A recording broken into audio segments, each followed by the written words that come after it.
Bueno, vamos a hablar de las malformaciones congénitas. Las malformaciones congénitas son las que se producen durante el desarrollo embrionario del individuo.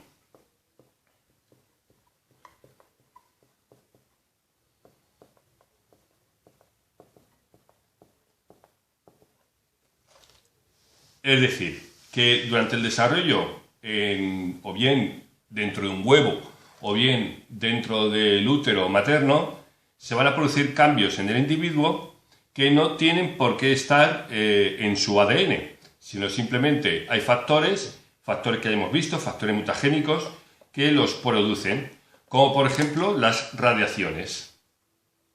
Si la madre o el huevo ha estado expuesto a radiaciones, estos pueden producir cambios dentro del desarrollo del embrión. Puede ser también debido a sustancias químicas que se ingieran o que esté en contacto con ellas, no tiene por qué ser ingestión. Y también pueden ser debido a agentes biológicos.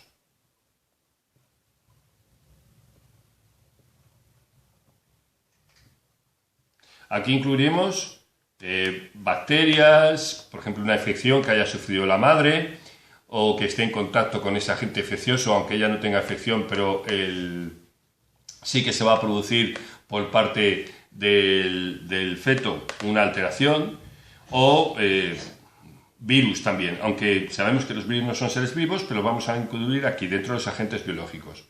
Por ejemplo, sabemos que el virus del Zika es un virus que produce una malformación congénita, que es la microcefalia, donde los bebés nacen con una cabeza, la parte del cerebro mucho más reducida que la parte de la cara, lo que es el neurocráneo mucho más reducido de lo que tendría que ser normal con respecto al esplanocráneo, que es los huesos de la cara. Y entonces aparecen, digamos, individuos con una cabeza mucho más pequeña de lo normal, con lo consiguiente que se conlleva, retraso mental, etcétera, etcétera. Entonces, estas malformaciones congénitas durante el desarrollo embrionario, ya he dicho que son normalmente estos tres tipos de agentes.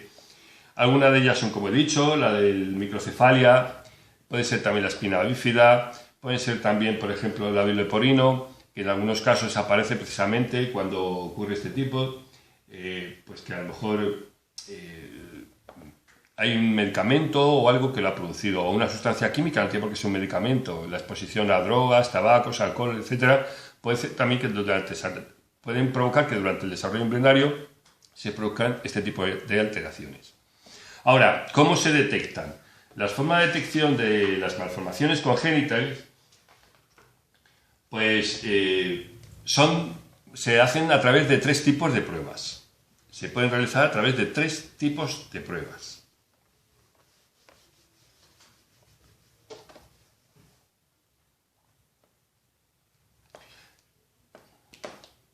Las primeras son pruebas citológicas. Se refieren al estudio de células del nuevo individuo.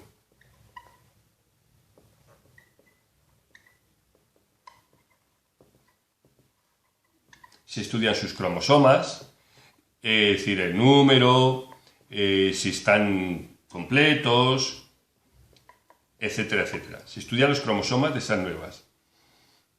Este tipo de prueba citológica, la más antigua, la que más se ha realizado, ha sido la amniocentesis.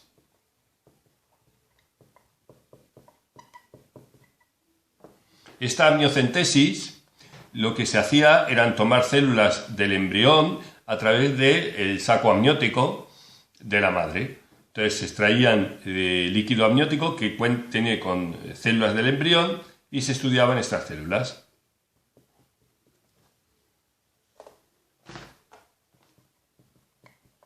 Extracción de células del embrión del saco amniótico.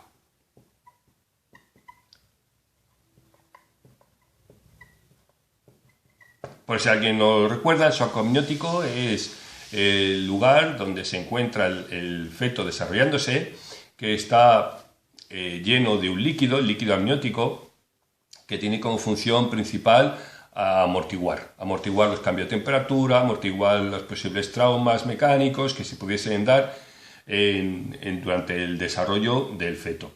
Entonces, ese líquido amniótico está rodeando al feto y está lleno de células de ese feto. Se trata entonces de coger esas células, ya digo, y poderlas estudiar. Se estudian los cromosomas y podemos saber si este individuo pues, tiene algún tipo de alteración. Pues, por ejemplo, la trisomía del 21, que es el síndrome de Down, la trisomía del 13, que es síndrome de Patau, etcétera, etcétera. Entonces, ahí tenemos una, las pruebas citológicas. Las otras pruebas son pruebas bioquímicas.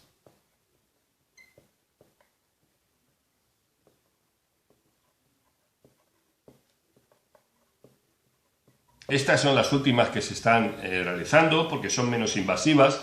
La amniocentesis es un método muy invasivo porque hay que hacer una punción en la madre cuando en el útero, y mientras está haciendo esa punción se pueden dar problemas y pueden llevar a cabo a que el feto pueda ser dañado. Las pruebas bioquímicas lo que se hace es detectar ciertas proteínas defectuosas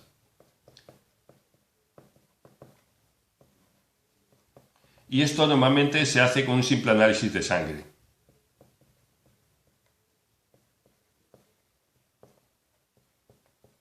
Se hace con análisis de sangre de la madre porque las proteínas del feto a través de la placenta pueden intercambiarse con las proteínas maternas, con el plasma sanguíneo materno, y entonces se pueden extraer proteínas fetales del plasma sanguíneo materno. Entonces se detectan estas proteínas defectuosas con una serie de marcadores que las detectan, y entonces al detectarlas podemos intuir que puede tener cierta malformación.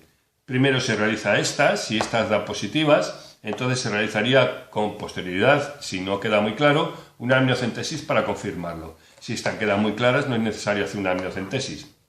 Y si estas ya de principio dan negativas, tampoco se da una amniocentesis porque se da como algo negativo. Y por último, las pruebas moleculares.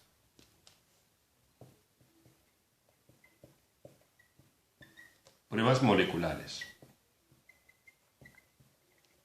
Aquí lo que se hace es un estudio del ADN completo del nuevo individuo, pero de la molécula. El estudio de la molécula, no de los cromosomas, como veíamos aquí en la centesis, sino de la molécula.